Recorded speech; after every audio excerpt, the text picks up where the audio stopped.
Cop here from Paradise Pools and Spas. We're going to talk about how to properly fill your pool. So basically you can see we've gotten this 18 by 33, a nice flat bottom.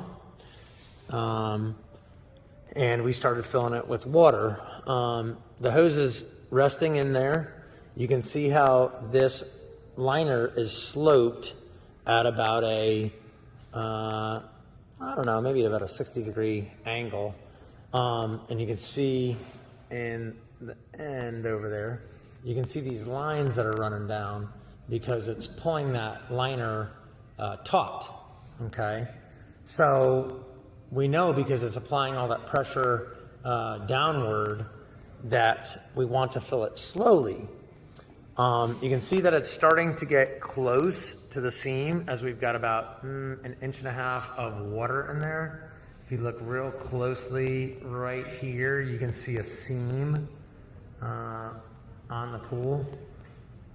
Maybe, let's see here, let's zoom in a little closer. Here you can see it right here, right there. You can see what's called the seam. So the water is approaching that seam, but you want to, again, do this slowly. So you just let the hose run until it is over that seam.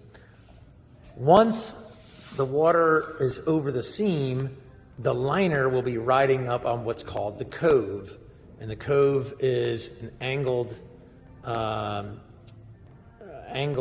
solid, whether it be sand or foam cove, and a 45-degree angled piece that rests right underneath the liner that goes in between the wall of the pool and the bottom floor of the pool.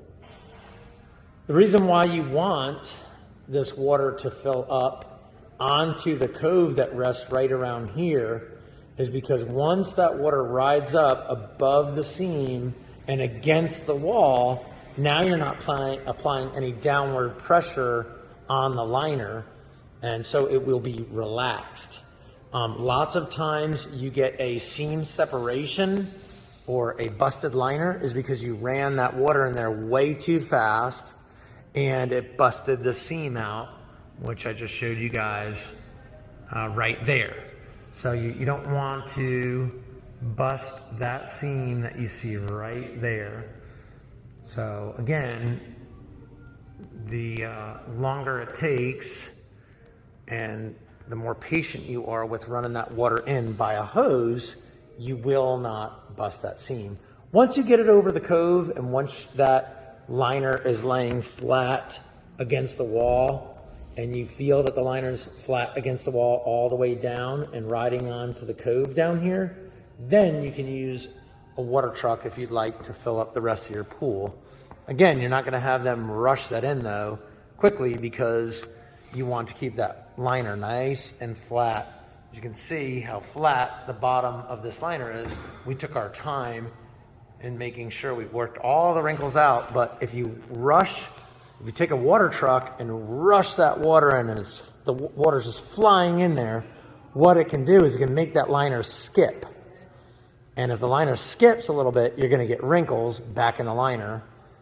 If you follow the instructions of how I just instructed you of how to put water in a pool, you will have a perfect bottom and perfect walls to the pool. I'll share another video that will show that this liner is perfectly flush against the wall and the bottom when we are all done filling it.